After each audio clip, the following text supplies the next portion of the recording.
Olá, tudo bem? Creio que deve ter ficado curioso com o título deste vídeo, né?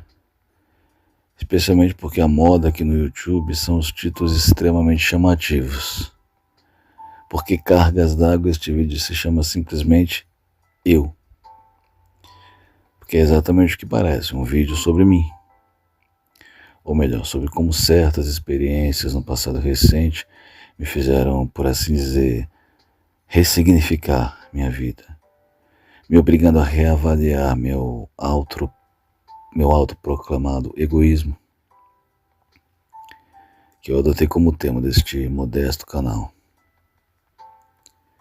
De certa forma, eu fico feliz de este canal aqui estar na periferia do YouTube e espero que continue assim, porque isso é que me permite realmente ser o mais autêntico que eu consigo, realmente falando só do que me interessa, ao invés de ter que procurar um sem número de assuntos aleatórios só em prol de likes, views, engajamento.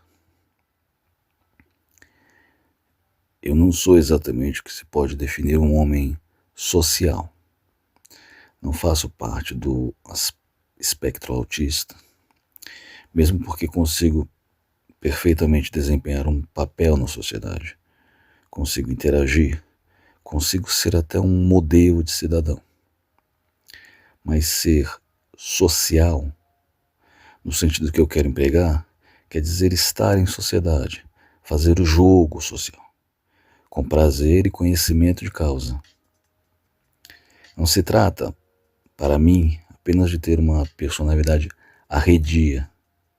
Se trata mais de se cansar muito fácil do jogo de aparências da sociedade. Eu já devo ter dito aqui que a sociedade nos poda, nos imita, e ela deve fazer isso, se quiser sobreviver. E se a gente pode dizer que a sociedade moderna tem uma vantagem em relação à antiga, é que mesmo com suas inevitáveis limitações, a sociedade atual nos oferece o maior grau de liberdade individual que já foi possível.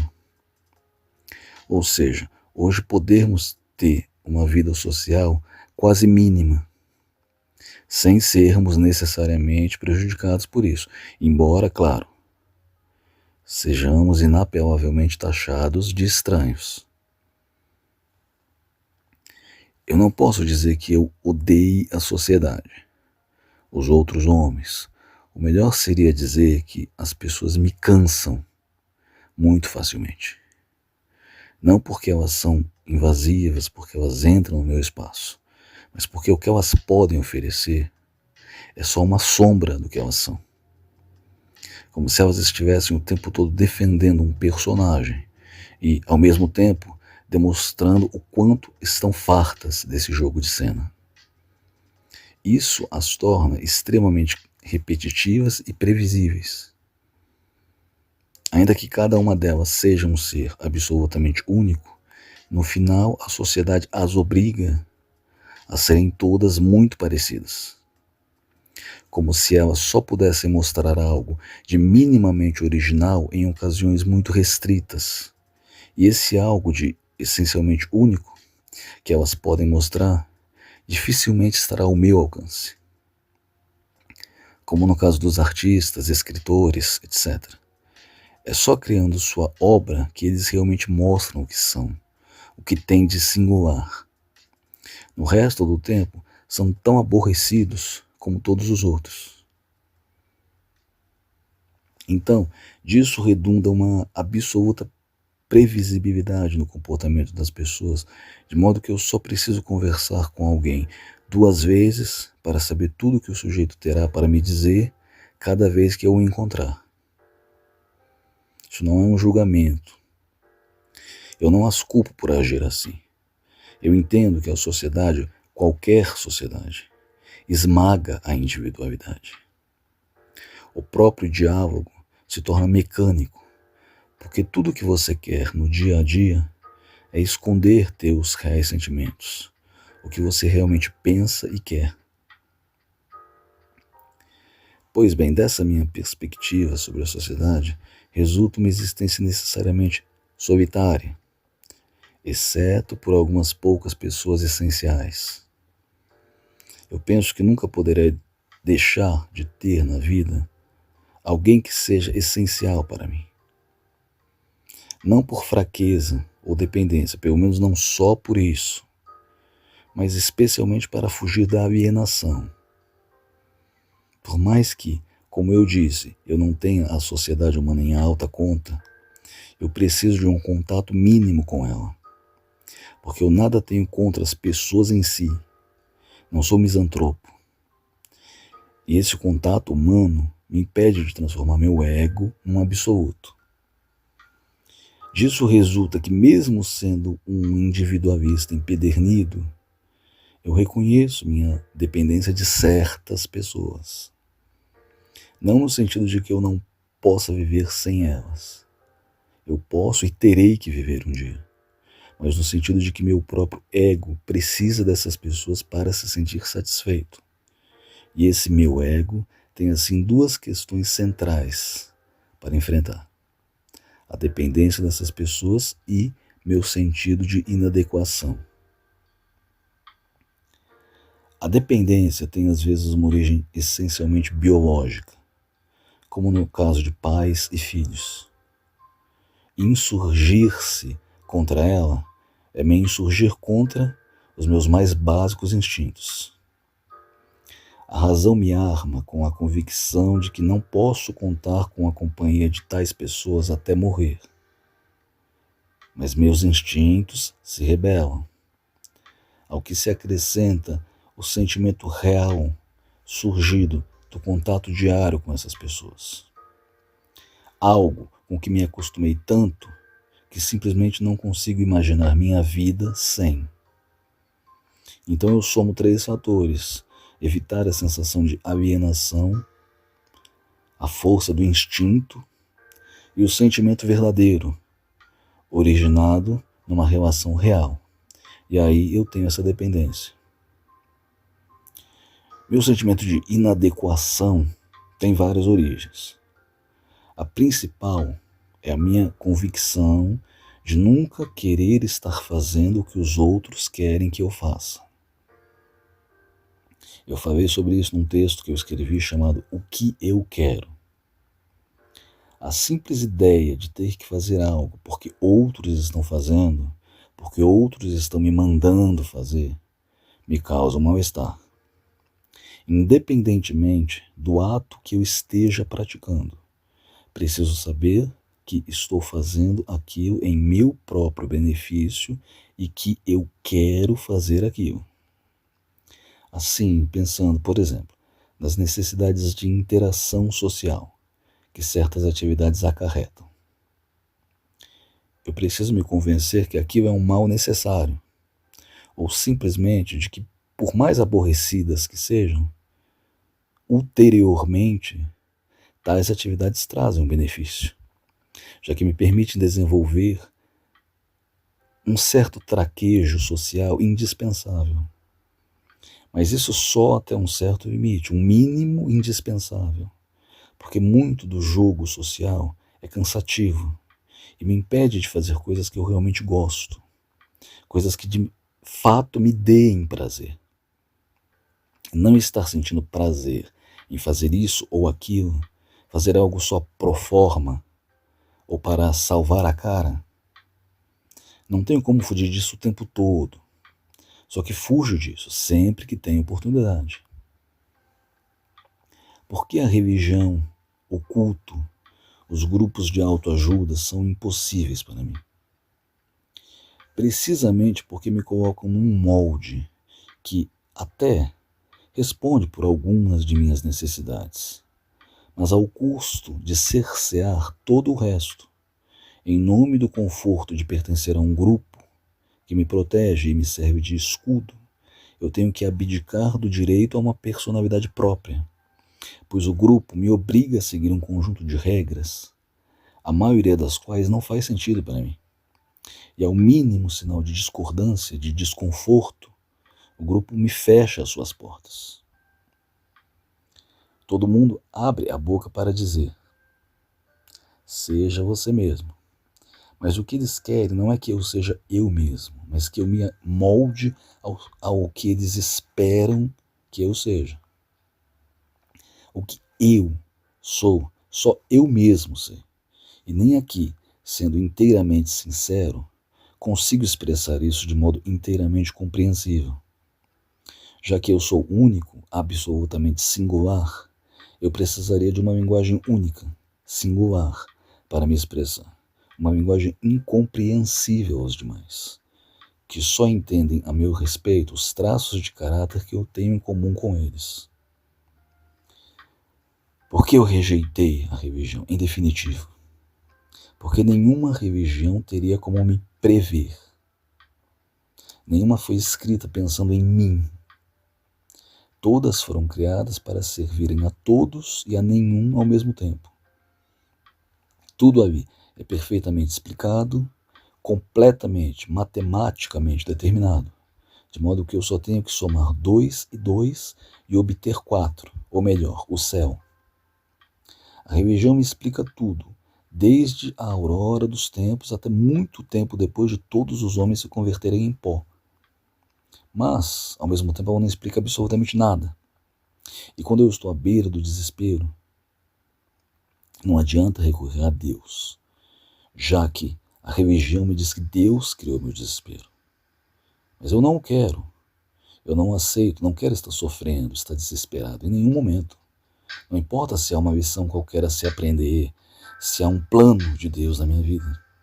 O desespero expõe o lado arbitrário da existência, que nós nos apegamos a coisas que não podem durar, mas não que elas vão durar em algum lugar, em algum futuro hipotético.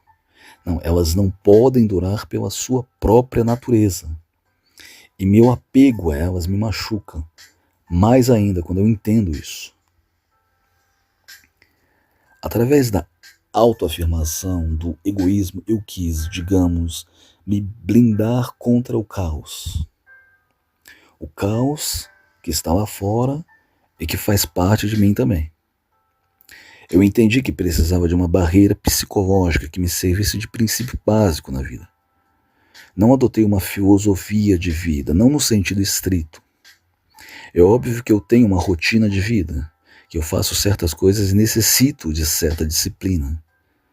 Mas eu não tenho um conjunto de regras inquebráveis. Um sine qua non. Não tenho um manual de vida. Especialmente porque manuais invariavelmente caducam com o tempo. Eu me prescrevo um bando de regras a seguir, levando em consideração meu estado de espírito e minha saúde agora. Mas daqui a um mês não posso mais andar por causa de um acidente. E toda a minha rotina, toda a minha visão de mundo necessariamente muda em decorrência disso. Isso depõe também contra a religião e os sistemas filosóficos correlatos. Eu não preciso da religião, mas preciso da educação. A educação consiste em adquirir um conjunto básico de conhecimentos para me situar no mundo. Eu parto do princípio que este chão onde eu estou pisando agora é real. Ele não vai ruir do nada. E o universo à minha volta não é só uma miragem dos meus sentidos. Ele existe. No auge da minha capacidade de abstração, eu posso chegar à conclusão que tudo isso aqui embaixo é uma ilusão, que nem meu eu, nem o eu dos outros existe de fato, tratando-se tudo de uma sequência de mal-entendidos, que só a mais alta sapiência pode elucidar. Mas meu lado coerente reage a esse extremo de teorização, colocando um freio nos limites de meu entendimento. De que me adianta na vida acreditar e propagar que tudo é ilusório? Como animal, como homem, nunca vou crer nisso de facto. Então sempre parto do princípio que a chuva que está caindo agora realmente está molhando toda a minha roupa que eu vou ter que lavar e secar depois. Porque eu preciso da educação para me expressar melhor para os outros? Também. Mas principalmente para enxergar as coisas melhor, mas objetivamente, para me situar no universo, sem precisar recorrer a alguém o tempo todo para entender as mínimas coisas. Mas não quero a educação no sentido de ser um eterno aprendiz, como se soe dizer poeticamente. Não, eu não me coloco mais numa posição de inferioridade a quem quer que seja. Só aceito o ensino de quem fale comigo como a um igual. Uma diferença entre alguém que me ensine, que realmente tem algo a me ensinar para alguém, um padre ou um pastor, que só queira me admoestar, é precisamente a incapacidade destes últimos de falar comigo como a um homem adulto. Eu não tenho nenhuma necessidade de ouvir sermão de quem quer que seja, muito menos de quem não tem nenhuma superioridade moral em relação a mim. Um professor, um verdadeiro professor, assume a tarefa de elucidar a meus olhos questões que deveriam ser claras, mas que eu, por qualquer razão, não consigo compreender sozinho. Não é um guia ou guru que vai me guiar a vida inteira. Sua utilidade se esgota no momento em que a distância entre meu conhecimento e o dele se anula. E ainda enquanto isso não ocorre, não posso admitir ensino de quem me enxerga como inferior a si mesmo. Todos os homens estão no mesmo plano que eu. Não existe ninguém a quem eu bata continência. Alguém diante de quem eu me rebaixe. Saber cálculos complexos não torna ninguém superior a mim, especialmente porque eu nunca me dispus a aprender as mesmas coisas que ele. Não é que eu não pudesse fazer isso. Preciso, enfim, da educação genuína, que se encaixa perfeitamente dentro de minhas necessidades e da minha vontade. Não uma educação que ensine a baixar a cabeça ou a me extasiar com o quão pouco nós homens sabemos. Na verdade, nós sabemos infinitas coisas.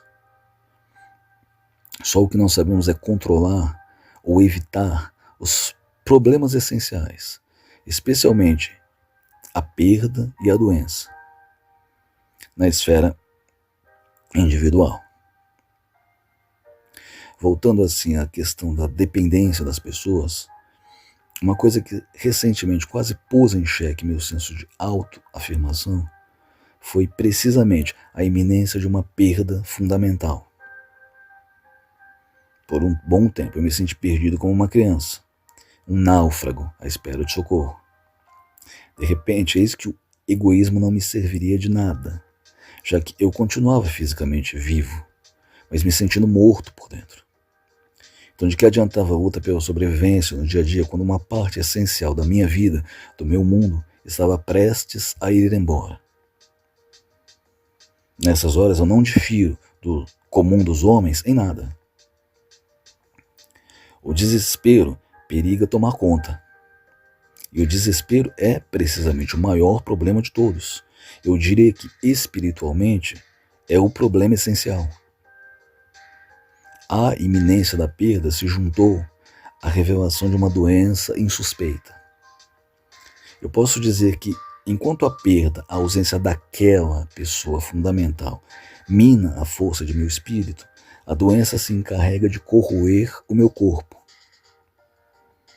Aí, com um problema sério no plano psicológico, ter que lidar também com um corpo que vai decaindo ao arrepio da minha vontade, posso dizer que nunca estive tão próximo de cair num estado verdadeiro de depressão. O que é depressão? Depressão é desespero. O desespero perene, constante, a incapacidade de enxergar alternativas, de enxergar motivação para acordar, trabalhar, fazer o que quer que seja. É um buraco sem fundo, um mal-estar existencial que alimenta a si mesmo. Pela minha própria natureza introspectiva, sempre estive sujeito a lampejos de depressão. Mas embora nunca tenha sido um sujeito literalmente alegre, foi só recentemente que eu conheci o significado real da depressão na minha própria pele. E o que aconteceu? Por que eu estou falando isso aqui hoje? Porque eu não desisti. Porque eu precisei penar um pouco, pensar um pouco, mas acabei chegando à conclusão óbvia de que minha própria visão de mundo me oferece uma possibilidade de lutar contra o desespero, que nem a religião, nem a psiquiatria conseguiriam me ofertar. A primeira, porque escamoteia o problema colocando tudo nas mãos de Deus. A segunda, porque me oferece a opção do medicamento, da droga, somando ao problema da doença, mais um, o problema da dependência, do vício. Minha filosofia de vida, se posso falar assim, é que minha vida é um fim em si mesmo. Minha vida não terá um resultado. Pouco me importa o que pensarão de mim quando eu não estiver mais aqui. E, aliás, também o que pensam enquanto eu estou aqui. Tudo o que realmente me importa, o que eu quero saber de verdade, é como fruir a minha vida da forma mais proveitosa possível, me sentindo da melhor forma possível o maior tempo possível.